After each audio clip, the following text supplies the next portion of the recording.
আসসালামু আলাইকুম রাহমাতুল্লাহ।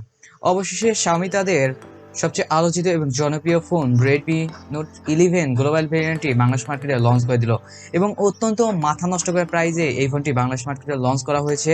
এছাড়া ফোনটির আনঅফিসিয়াল প্রাইস থেকে অত্যন্ত কমে ফোনটি বাংলাদেশে লঞ্চ করা হয়েছে।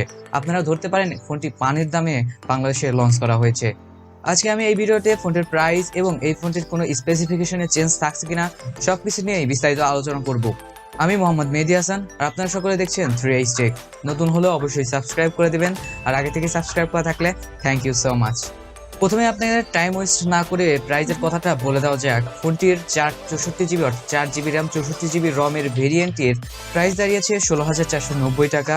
এবং আপনাদের যদি স্টোরেজ একটু বেশি লাগে তবে আপনারা 4 জিবি র্যাম 64 জিবি র্যাম থেকে বদলে 128 জিবি রমের ভেরিয়েন্টটি নিতে পারেন, যেটার প্রাইস দাঁড়িয়েছে 17,490 টাকা। এবং 6 জিবি 128 জিবি রমের ভেরিয়েন্টের প্রাইস দাঁড়িয়েছে 18,999 টাকা। অর্থাৎ আপনারা বুঝতেই পারছেন 16,500 টাকা, 17,500 টাকা এবং 19,000 টাকার মধ্যে আপনারা Xiaomi Redmi Note 11 গ্লোবাল ভেরিয়েন্টের 4 জিবি এবং 64 জিবি র্যামের ভেরিয়েন্টটি অবশ্যই বাই করতে পারবেন। আর আপনাদের মধ্যে অনেকেই ছিলেন যারা আনঅফিসিয়াল ফোন কিনতে ভয় পাচ্ছিলেন, তাদের জন্য এইটি একটি অত্যন্ত বড় সুখবর। বিকজ এই ফোনটি এত সুন্দর একটি এবং ডিসেন্ট প্রাইসে লঞ্চ করা হয়েছে যেটি আর বলার বিষয় নয়। কারণ আপনারা যদি লক্ষ্য করেন এই ফোনটির আনঅফিসিয়াল যেগুলো ভেরিয়েন্টে ছিল সেগুলো প্রায় 17 থেকে 18,000 টাকার মধ্যে সেল করা হতো এবং এই ফোনগুলোর সুযোগ সুবিধাও তেমন বেশি ছিল না, পাশাপাশি অনেক বেশি রিস্কও ছিল। কারণ আনঅফিসিয়াল ফোনগুলো এমন হয় যে এগুলোর কোনো ওয়ারেন্টি থাকে না বা রিপ্লেসমেন্ট গ্যারান্টিও তেমন দেওয়া হয় না, এবং এই ফোনগুলোর যদি কোনো সমস্যা বের হয় তবে নিজেদেরকে রিস্ক নিতে হয়। সেক্ষেত্রে আপনারা যদি অফিসিয়াল ফোনের দিকে ঝোঁকেন তবে এটি আপনাদের জন্য অত্যন্ত বেশি ভালো হয় এবং অত্যন্ত সেফটির সাথে ইউজ করতে পারবেন, সাথে তো ওয়ারেন্টি থাকছেই। তবে Xiaomi Redmi Note 11 এই গ্লোবাল ভেরিয়েন্টে বাংলাদেশে অ্যাসেম্বলি করা হয়েছে কিনা তা কোথাও মেনশন করা হয়নি, তবে আমার ধারণা এই ফোনটি বাংলাদেশে অ্যাসেম্বল করা হয়েছে। অ্যাসেম্বল বলতে হয়তো বাইরের রাষ্ট্র থেকে পার্টসগুলো নিয়ে এসে বাংলাদেশে ম্যানুফ্যাকচার করা হয়েছে বা পার্টসগুলো সেট আপ করা হয়েছে, এই জন্য ফোনটির দাম অত্যন্ত কমে গিয়েছে। এছাড়া আপনারা যদি লক্ষ্য করেন গত Xiaomiর লঞ্চকৃত Redmi 10 2022 এডিশন এই ফোনটিও সেম ঘটনা ঘটেছিল।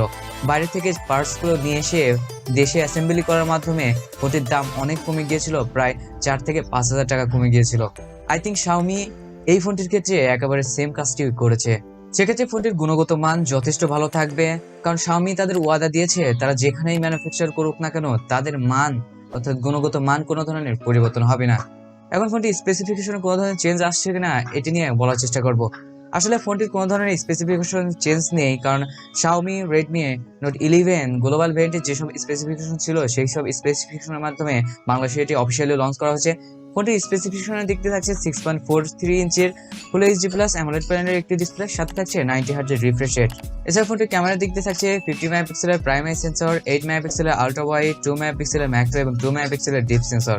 এবং এই ফোনটি দ্বারা আপনারা সর্বোচ্চ 1080p with 30 fps A video recording করতে পারবেন ব্যাক ক্যামেরা দিয়ে। এছাড়া ফোনটির ফ্রন্টে ইউজ করা হয়েছে 13 মেগাপিক্সেলের সেলফি শুটার। ফোনটির পারফরমেন্সের দিক দিয়ে কথা বলে ফোনটিতে ইউজ করা হয়েছে স্ন্যাপড্রাগন 680 4G চিপসেট, যেটি 6 ন্যানোমিটার আর্কিটেকচারে বিল্ড করা একটি অক্টাকোর চিপসেট।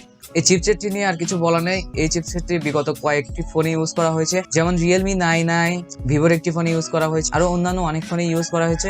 এছাড়া এই ফোনটিতে থাকছে 5000 mAh এর ব্যাটারি উইথ 33 ওয়াটের ডার্ট চার্জিং।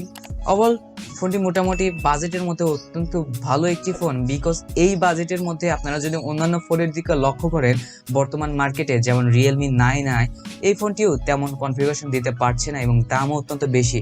কনফিগারেশন দিতে পারছে না বলতে আমি বোঝাচ্ছি, যদি Realme 9 এর কথা কল্পনা করেন তবে সেইখানে ইউজ করা হয়েছে IPS LCD প্যানেলের ডিসপ্লে, সেইখানে Redmi Note 11 এই ফোনটির গ্লোবাল ভেরিয়েন্টে AMOLED প্যানেলের ডিসপ্লে নিয়ে এসে সবাইকে তাক লাগিয়ে দিয়েছে।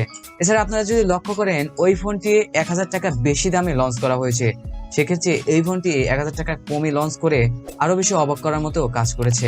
অবল আপনারা সকলে বুঝতে পারছেন Redmi Note 11 গ্লোবাল ভেরিয়েন্টের এই ফোনটি বাংলাদেশে অফিসিয়াল লঞ্চ করে অত্যন্ত ভালো একটি কাজ করেছে এবং এত সুন্দর একটি প্রাইজে লঞ্চ করার ফলে ফোনটি আসলে নেক্সট জাতীয় ফোন হতে যাচ্ছে বলে আমি আশা করছি। বিকজ এই ফোনটির যে কনফিগারেশন যে কোনো ফোনকে টক্কর দিতে সক্ষম। কারণ আপনি যদি একজন ডিসপ্লে ইউজার হয়ে থাকেন অর্থাৎ অধিক পরিমাণে ডিসপ্লে ব্যবহার করে থাকেন তবে এই ফোনটিতে সর্বোচ্চ ভালো মানের বাজেট ডিসপ্লে ইউজ করা হয়েছে। অপরদিকে আপনি যদি চান একটি ভালো পারফরমেন্স সম্পন্ন একটি ফোন নেবেন, যেখানে আপনারা হাই গেমিং না করতে পারলেও মিডিয়াম গেমিং গুলো ইজিলি করতে পারেন, তবে এই ফোনটি আপনার জন্য। পাশাপাশি এমন একটি ফোন চান যেখানে ফাস্ট চার্জিং ইউজ করা হয়েছে, ব্যাটারি কোয়ালিটিও যথেষ্ট ভালো, তবে এই ফোনটি আপনাদের জন্য। অবশ্যই আপনার বাজেট যদি 15,000 টাকার একটু উপরে থাকে বা 15,000 টাকার আশেপাশে থাকে, আমি আপনাকে অবশ্যই সাজেস্ট করব এই ফোনটি নেওয়ার জন্য, কারণ এই ফোনটি এই প্রাইজের মধ্যে অত্যন্ত ভালো একটি ফোন হবে। আর আপনারা যদি Redmi Note 11 Pro বা Redmi Note 11 সিরিজের আপডেট সকল নিউজ জানতে চান, তবে চ্যানেলটিকে অবশ্যই সাবস্ক্রাইব করতে পারেন। আর ভালো লাগলে অবশ্যই লাইক দিন এবং মন্তব্য করবেন। আসসালামু আলাইকুম ওয়া রাহমাতুল্লাহ।